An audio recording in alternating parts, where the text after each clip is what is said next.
그냥 중국 입장에서는 뭔가 달러를 받쳐주는 게 있어야 되는데 두 가지인 거죠. 하나는 석유, 석유를 위안화로 결제하는.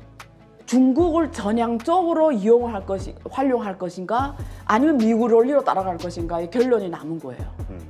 예를 들면 중국 기업이 세계 나가는 거 다 지금 저지하잖아요. 근데 한국 기업이 만약에 한국의 가장 큰 장점이 뭐냐면 베트남하고 같아요. 코로나를 거치면서 여러분들이 메타버스를 인정하든 안 하든 확실한 변화는 있었어요. 가상에서 돌아가는 경제가 엄청 커졌어요.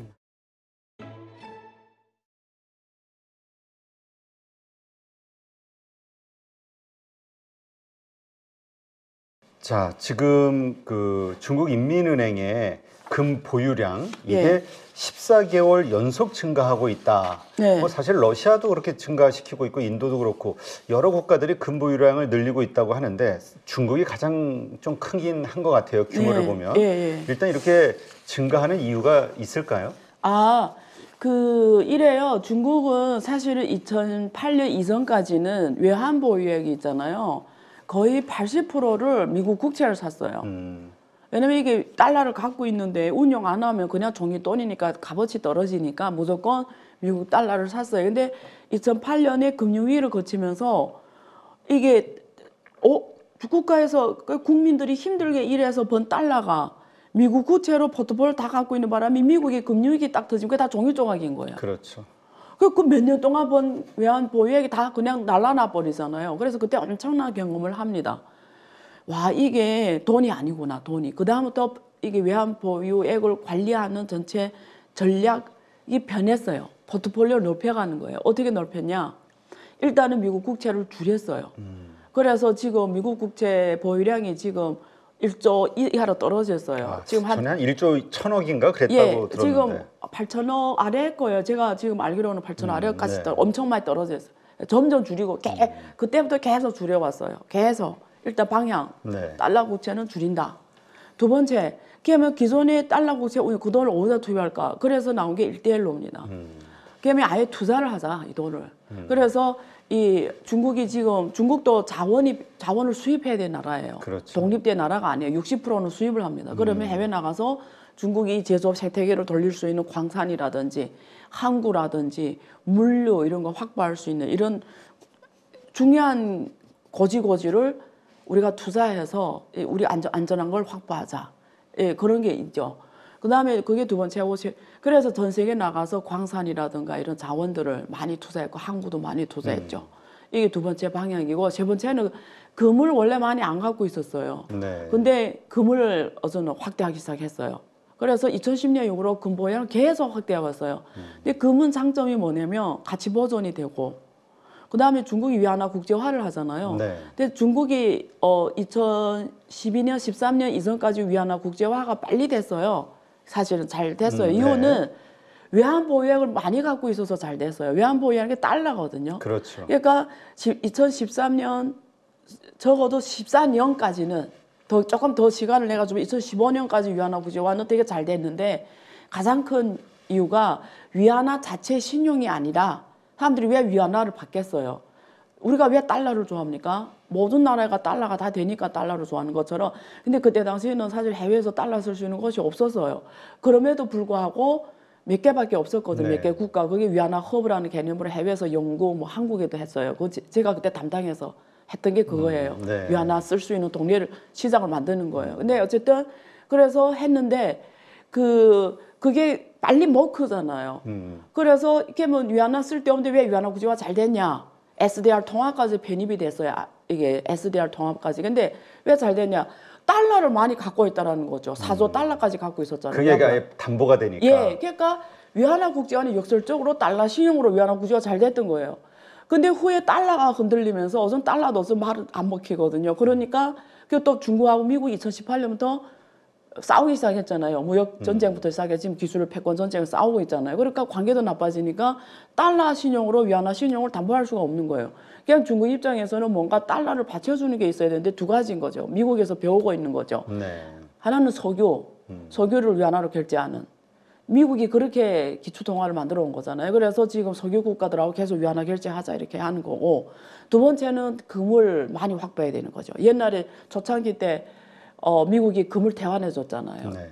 그래서 그것처럼 금이라는 건 항상 가치 보존이고 그다음에 유동성도 괜찮죠. 팔고 싶을 때 팔 수 있잖아요. 금 시장이 워낙 크니까. 그렇죠. 예, 그래서 금 보유량을 계속 늘려왔고 그래서 앞으로도 계속 늘려갈 거고 그리고 점점 더 늘릴 거고 최근처럼 이렇게 경제가 이렇게 불확실할 때 또 글로벌 이제는 슬로벌라이제이션을 해서 글로벌화가 아니라 각 국가 우선 자기 국가 자국 내 경제 안보 우선이니까 그렇죠. 우선 무역 안 하겠다 막 이럴까 이럴 때수록 금이 더 중요하죠. 달러를 벌기 힘드니까 이제. 예.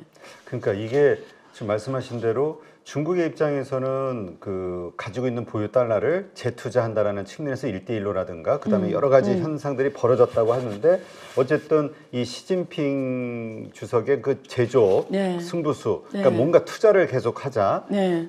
이것이 이제 사실은 각국의 그 어떤 그 무역 전쟁이 예. 일어나게 되는 또 시발점이 됐잖아요. 왜 예. 보면 중국산이 전부 그냥 밀묻듯이 들어오면서 자국 산업들이 피해를 입게 되니까 그래서 이제 무역 전쟁 시발점이 된 거 아니냐 이런 시각들도 있거든요. 저는 이렇게 생각해요. 요즘에 이게 사실 제가 제 책 더 플로 아직도 안 읽어보셨죠? 더 플로우. 안 읽어봤죠. 저, 참 문제다. 근데 제가 이게 위안이 되실지 모르겠는데 예. 제가 쓴 책도 아직 안 읽었어요. 근데 제가 그 책 쓴 이유가 있어요. 네. 거짓말 아니고 제가 사실 그 책 쓰면 정말 힘들었는데 정말 제가 여기서 다시 한번 지금 말씀드리고 싶은데 정말 이렇게 우리가 보통 인생에 제가 옛날도 여기서 말씀드렸는지 모르겠는데 우리가 길게 살아봤자 100년 살잖아요. 네. 100살. 근데 100살 동안 어쩌면 우리가 시대가 변하는 걸 경험 못 할 수도 있었어요. 네. 우리가 10년이면 강산 변한다고 하는데 사실 과거 40년은 우리가 정말 좋은 세상에서만 살아왔어요. 다 국가별로 서로 협력 잘해서 무역이 확 커지면서 그렇죠. 잘 먹고 너도 잘 사고 나도 이런 좋은 성장 시대에 살아왔어요. 근데 지금은 이게 먹고 살기 힘드니까 자꾸 싸우는 거예요. 맞아요. 근데 왜 먹고 살기 힘든지를 제가 책에서 설명드렸고 앞으로 그게 더 심해질 거예요. 그래서 지금 뭐 탈중국화니 디리스킹이니 그다음 미국이 뭐 아메리칸 퍼스트니 그리고 뭐 재공업화니 이런 얘기 나오는 거예요. 자기가 하겠다라는 거죠. 그렇죠. 우리가 1차 세계대전, 2차 세계대전 싸운 배경 보면은 실제는 다 먹고 살기 먹고 사는 문제 때문에 싸운 거예요. 그렇죠. 지금 또 그 시점이 온 겁니다. 일단은 자 그런데 그 중에 하나의 큰 변화 중에 하나가 뭐냐면 우리 역사를 쭉 보면 중국처럼 대국이 인구가 14억 되는 대국이 이렇게 공업화의 시대는 경험을 한 나라가 없어요. 그렇죠. 우리가 그 패권 싸움 역사를 보면 다 작은 나라들끼리 싸움이었어요. 영국 그 전에 스페인 뭐 그 전에 그 후에 뭐 일본 미국에 도전한 거는 다 작은 나라들 도전했는데 게임이 안 되는 거였죠. 그렇죠. 근데 이게 14억 되는 나라가 시장이 방대한 나라인데 소득 수준도 올라왔는데 또 제조업 경쟁력까지 갖췄다? 그것도 전 세계가 도저히 따라갈 수 없는 가장 가성비가 싸게 그걸 누군가가 제가 어느 사람 말은 안 하겠는데 하도 싸게 만드니까 다 뜯어봤대요. 우리가 이거처럼 싸게 만들 수 있는 죽었다 깨나도 그걸 그 자동차 기업 대표거든요. 어떻게 이렇게 싸게 만드냐 해서 부품을 다 떼게서 쪼개서 다시 해봤대요. 근데 죽었다 깨나도 그걸 못 만들어내 그 가격에. 그러면 그걸 뭘 설명하냐면 그게 꼭 이 부품을 다 쪼개서 그 부품을 다 조달해서 만들 수 있는 능력이 아니라는 거예요. 그거는 시스템 공학이라는 거예요. 그러니까 뭐냐면 물건을 만드는 이 밸류 체인도 잘하지만 거기에 국가적 인프라, 국가적 인력 자본, 국가적 정책 환경, 국가적 물류 체계, 조달 체계 이게 다 따라줘야 그 물건을 그 가격에 만들 수 있다라는 거예요. 근데 중국은 그걸 다 갖췄다라는 거죠. 근데 그걸 갖춘 나라가 14억이 이왕이면 또 14억이 큰 나라라는 거고 시장도 있고 또 거기다 부지런하기까지 해요. 머리도 또 뛰어나. 또 공대 매년마다 공대 졸업생만 순수 공대 졸업생만 400만 명이 나와요. 아, 엄청나네요. 순수 공대 졸업 400만 명이 나와요. 세상에 이런 나라가 없어요. 그러니까 인력도 우수한 인력이 전 세계 어느 나라도 이런 게 없으니까 정말 1대1로 시장 경제로 경쟁하면 중국을 이길 수가 없는 거예요. 그러니까 사실은 중국을 욕할 이유는 없어요. 모든 게 다 시장 원리거든요. 그러니까 예를 들면 옛날에 왜 자기네는 왜 우리가 이런 생각해야지. 옛날에 외국 중국이 개방해서 외국 기업이 중국 가서 물건을 싸게 만들어 전 세계에 팔아서 잘 먹고 잘 살았잖아요. 그게 아시아 기록의 편대의 일원이고 결국 한국도 그래서 성장한 거잖아요. 그러니까 중국이 약할 때 들어가서 거기 노동력 활용해서 전 세계 수출하면서 서로 윈윈한 거잖아요. 네. 중국도 성장했고 한국도 성장했고 서로 윈윈했는데 근데 이제와 시장경제 세상은 변한 시장경제 그대로인데 이제는 안 되니까 못해. 너 하면 안 돼. 너 오면 안 돼. 이거는 사실 도리상에는 안 맞아요. 왜 남이 약할 때는 시장 원리를 대고 남이 경제력이 올라오니까 어서는 또 시장 원리를 대지 않네. 그게 미국이 롤리잖아요. 사실은. 근데 원래는 롤리상에는 안 맞아요. 근데 어떻게 하겠어요? 지금 앞에서 제가 말씀드린 것처럼 지금 어서는 다 자기가 먹고 사는 게 우선인 나라여서 그렇지. 지금 시장 원리보다 일단 내가 먹고 살아야 우선이니까 어서 시장이 뭐이고 모르겠다. 그게 미국이잖아요. 일단은 규제로 법으로 되는 거죠. 오지 마, 투자하지 마, 했다가 페널티 예를 들면 이런 거잖아요. 자, 근데 그러면 한국 같은 나라들이 수출 주도형 국가들은 이럴 때 지혜를 큰 머리를 써야 되는 거예요. 무슨 말을 하면 예를 들면 이런 거예요. 저는 이렇게 생각해. 앞으로 사실 이 말이 되게 중요한데 중국을 전향적으로 활용할 것인가 아니면 미국 원리로 따라갈 것인가의 결론이 남은 거예요. 근데 저는 이렇게 생각해요. 저는 역사를 쭉 우리 경제 역사 한번 공부해봐요. 법으로 깡으로 뭘로 막을 수 있는 거는 단기에는 막을 수 있어요. 네. 근데 결국 길게 가는 거는 진짜 경쟁력이거든요. 시대적 흐름을 장악해야 진짜 불을 거머쥐는 거거든요. 그러면 예를 들면 이런 거예요. 요즘에 한국의 시장에 가장 큰 변화가 있어요. 이건 정말 중요한 내용인데 들어보셨죠? 한국의 그 이커머스 시장에 지금 중국이 막 들어오고 있잖아요. 그러니까 알리익스프레스, 예, 걔네들이 그다음에 뭐 저 틱톡, 핀도도, 예, 핀도도 이런 애 들어오는데 솔직히 말해서 테무. 모이기거든요. 제대로 하면 한국 기업들 모이게요. 가격이 싸니까. 예, 결국 잘하거든요. 결국 하루에 보내버려요. 효율도 못 따라와요. 아마존에 모이거든요. 중국 효율 모으거든. 찡둥을 모이게 해요. 효율이 2배 차이가 나요. 효율성이. 어느 나라도 모이게 해요. 그러면 우리가 지금 앉아서 고민해야 되는 거는 내가 힘으로 막 못 막아요. 시장 원리예요. 고객은 이래요. 이 고객 입장에서는 무슨 애국주의예요? 애국주의는 한계가 있어요. 결국 고객 입장에서는 좋고 싼 거 쓸 수밖에 없어요. 애국주의로 한다? 한계가 있어요. 그러면 이게 시장 원리의 본질인데 그러면 내 생각에는 전향적으로 문제를 생각하는 게 더 맞다고 생각하는 거죠. 이럴지인데 이왕이면 이러면 이렇게 생각해야 되는 거지. 만약에 독일도 그렇고 유럽 다른 나라도 그렇고 한국도 그렇고 수출 주도로 가는 나라들은 앉아서 어서는 이 생각해야 되는 거죠. 지금 유럽이 중국 전기차가 들어가서 시장을 다 정평해 버리니까 지금 덤핑을 때려버려요. 못 그렇죠. 들어오게. 무서우니까. 근데 저는 그렇게 하는 것보다 생각해야 되는 거죠. 얘네들을 우리가 어떻게 활용해서 우리가 한 단계 더 올라가야 되는 거죠. 근데 그거는 가능하거든요. 그러니까 우리가 전략을 짜야 되는 거죠. 쟤네가 저런 걸 잘한단 말이지. 자, 그러면 우리가 어느 단에 있어야 되는 건지. 그러면 그거 우리가 먼저 시대적 흐름이 이렇게 오잖아요. 그러면 오히려 그걸 막 나쁜 말로 막 때리고 모으게 하고 이렇게 부정적인 걸 하는 것보다 이왕이면 거기서 우리가 뭐 이기는데 자 그러면 내가 요 짝에서 얘네 요곡을 내가 내 힘으로 탁 올려서 내가 하나만 더 얹으면 훅 갈 수 있는 게 뭔가 앉아서 그 고민을 해야 되는 거죠. 그게 시대적 흐름이라는 거예요. 그걸 고민해야 되는 게 당신 그 기업들이 해야 되는 거라는 거죠. 저는 그렇게 하는 기업은 오히려 이 시대에 중국이 한국에 온 다음에 한국 기업 누가 그거 먼저 하잖아요.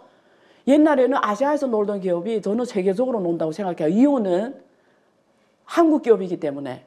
예를 들면 중국 기업이 세계 나가는 거 다 지금 저지하잖아요. 근데 한국 기업이 만약에 한국의 가장 큰 장점이 뭐냐면 베트남하고 같아요. 제가 제 유튜브에서 베트남에 대해 분석을 해줬는데 베트남 경제가 왜 지금 주목받냐 미국이나 이런 중국에서 중국 딱 옆에 있어요. 그러니까 중국이 한계선 걸 봐도 돼요. 그러니까 중국의 제조업을 그대로 쓸 수 있어요. 제조업 생태계를. 근데 메이드 인 베트남이에요. 그게 미국 가는 게 아무 재산이 없어. 그러니까 중국 기업이 다 베트남 가려고 하는 거예요. 한국의 장점이 그거예요.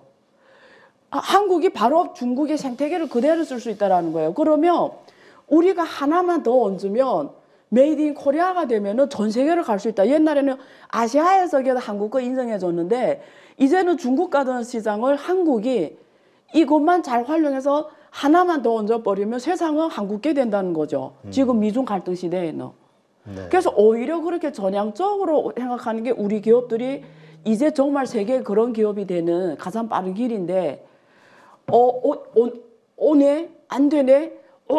절대 오게 하면 안 되네? 뭐 이런 어떤 이런 건 안 맞다라는 거죠. 요즘 보니까 그 어린 친구들, 학생들이 그 테무, 예. 그다음에 알리익스프레스 예. 이런 것들로 이렇게 쇼핑을 많이 한다고. 예. 그래서 그 관련된 우리 보면은 그 대한통운 같은 예. 그 배송을 하는 업체 예. 실적이 좋아지니까 예. 여기가 주가가 막 급등을 맞아요. 하고. 맞아요. 그러니까 뭔가를 활용해. 근데 중국의 그 제조업들을 우리가 그 활용할 수 있는 게 구체적으로 방법이 뭐가 있을까요? 제가 사실 이거 아주 디테일하게 말씀드릴 수 있는데 그냥 여기까지 할게요. 왜냐면 그거는 어떻게 보면 그런 게 속하죠. 예, 이게 정말 거짓말 아니고 두 가지입니다. 이게 전체 요즘에 우리 시장이 코로나 이후로 바뀌었잖아요. 네. 저는 이제 메타라는 메타 경제라는 표현을 좋아하거든요. 지금 메타 이코노미라고 쓰고 있어요. 메타 경제. 가상에서 돌아가는 경제하고 실 경제인데 코로나를 거치면서 여러분들이 메타버스를 인정하든 안 하든 메타라는 거에 대해 어떻게 생각하든 상관없어요. 확실한 변화는 있었어요. 가상에서 돌아가는 경제가 엄청 커졌어요. 우리가 모든 물류, 광고, 홍보가 지금 우리 뭐 핀도도 이런 틱톡 왜 떴겠어요? 라이브 커머스가 왜 나왔겠어요? 여기서 이게 옛날에는 이게 부였어요. 주는 여기였어요. 이건 부. 근데 이제 거꾸로 됐어요. 이게 주고 여기에서 제조업을 해야 되는 거예요. 그러니까 이게 판이 이쪽이 더 커졌어요. 근데 이쪽을 잘 활용해야 되는 거죠. 그러면. 그리고 이쪽으로 내 하는 제조업을 봐야 되는 거고 이걸로 내 하는 모든 업을 다시 재편해야 된다라는 거죠. 알겠습니다. 예. 그런 관련해서는 한번 다음에 네. 좀 뭐 우리 다음에 할지는 강좌 고민해 같은 볼게요. 네, 한번 네. 이야기를 한번 네. 같이 한번 의논해 보죠. 자, 요거 하나 더. 지금 중국에서 내년까지 전국 통합 대규모 컴퓨팅 파워 네트워크를 구축한다 이런 얘기가 나오고 있거든요. 네. 이게 무슨 의미입니까? 그리고 이런 네트워크를 구축한다는 거에는 엄청난 서버라든가 이런 반도체가 좀 필요할 것 같은데 장비들이 네. 이러한 것을 구축할 만한 미국의 어떤 규제 이런 것들을 그 이겨내면서 할 수 있는 건가 이런 생각도 좀 들고. 중국은 일단은 그 컴퓨터 파워 이쪽으로 미국 못지않은 경쟁력을 갖고 있어요. 미국 당연히 1위지만 중국도 뭐 거기에 버금가는 경쟁력을 갖고 있고요. 근데 이 정책은 왜 나왔냐면 뭐 하루아침에 나온 게 아니고 중국이 동소시수안이라서 그 중국의 이렇게 모든 온라인 경제, IT 경제, 4차 산업 경제가 다 동부 연해 지역에 있어요. 근데 저쪽 서부 지역은 중국 경제가 굉장히 낙후한 지역이고 근데 인력은 많고 또 싸고 그다음에 풍력 에너지라든가 이런 에너지가 신재생 에너지도 많아요.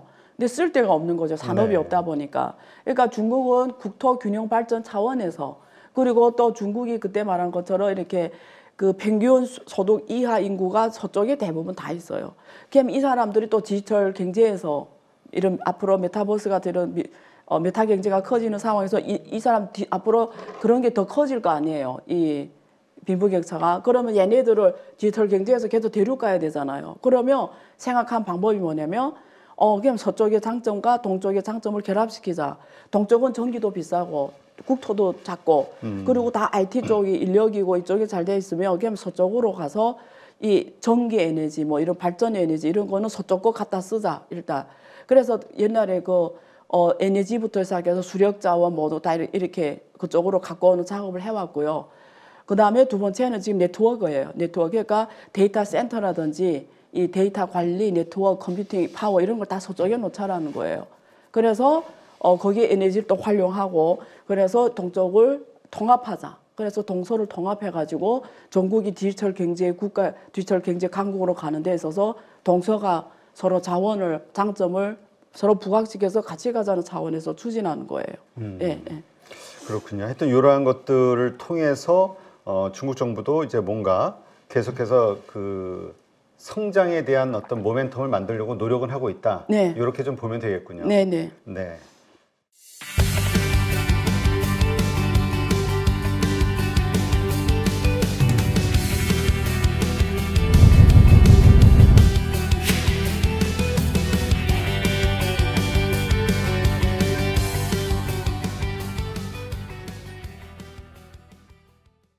이번에 저 대입장 선생님 집중 단기 매매 스터디를 개설하신다 이렇게 말씀을 들었는데 이게 뭡니까? 올해 1초에 소수 인원으로 단기 트레이딩 과정을 했는데 그 이후에 많은 사람들이 또 언제 하냐고 또 언제 또 이런 프로그램이 있나고 문의도 많이 들어오고 그래서 이번에 한번 주로 개인 투자자들이 사실은 단기 매매를 의외로 많이 합니다.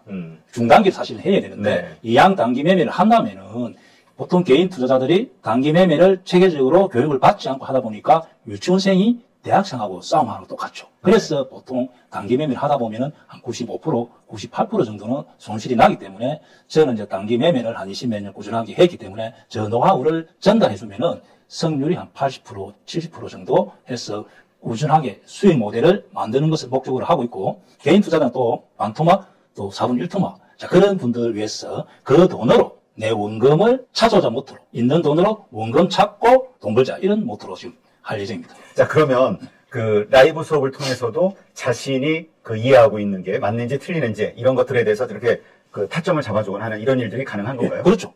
왜냐하면은 많은 사람들이 밴드를 통해서 자기 매매를 올리잖아요. 그러면은 자기 손실 나는 사람들이 비슷한 자리의 손실, 수익 나는 자리는 비슷한 자리의 수익. 자, 그래서 그런 것을 통해서 이제 빠르게 수익 모델을 만들 수도 있고 또 제가 또 라이브 할 때 자세히 이렇게 설명하기 때문에 계속 매매를 하다 보면은 작은 돈으로 꾸준히 하다 보면은 교육 한 10조 정도 마치면은 홀로 수익이 가능하지 않겠나. 내 있는 돈으로 원금을 찾아올 수 있다 그렇게 생각합니다. 근데 10주 안에 이 초보자들도 지금 말씀하시는 그런 기법 그리고 돈을 벌 수 있는 그 실력 키우는 게 가능할까요? 이제 저는 항상 할 때는 소액을 합니다. 10주 동안. 예를 들어 10만 원, 또 수익 난다면 한 100만 원 정도 하라는데 보통 교육 과정에서 수익 모델을 만드는데 자기 환경에 맞게 그리고 자기 또 성격에 맞게 한두 가지 기법을 선택해서 반복적으로 하면은 결과가 굉장히 좋게 나옵니다. 모든 기법을 할 수는 없죠. 대입장이 뭐 공매도 기법, 종가 매매, 시초가 매매, 자사주를 이용한 매매, 공매 다양하게 하지만은 그것을 자기 환경에 자기 원금에 맞게 선택해서 한 10주 동안 한두 가지 기법을 반복하면은 결과가 굉장히 좋게 나옵니다. 정말 이렇게 장담하시는 것처럼 그 돈을 잃으셨던 분들이 주식으로 다시 그 원금 회복하는 게 그 대입장 선생님의 기법을 배우고 실력을 키운다면 가능할까요? 앞에 교육생 몇 명 중은 내 원금의 10배 정도 번 사람도 있습니다. 그래서 워낙 대입장 기법 자체가 단순하다 보니까 시장에서 그것이 통한다면은 계속 통할 가능성이 많죠. 그래서 조금 원금만 올라간다 보면은 특히 단기 매매는 회전율이 좋기 때문에 빠른 시일 내에 수익 모델을 만들 수 있고 수익 모델을 만든다면은 원금을 찾아올 수 있다 봅니다. 네, 감사합니다. 감사합니다.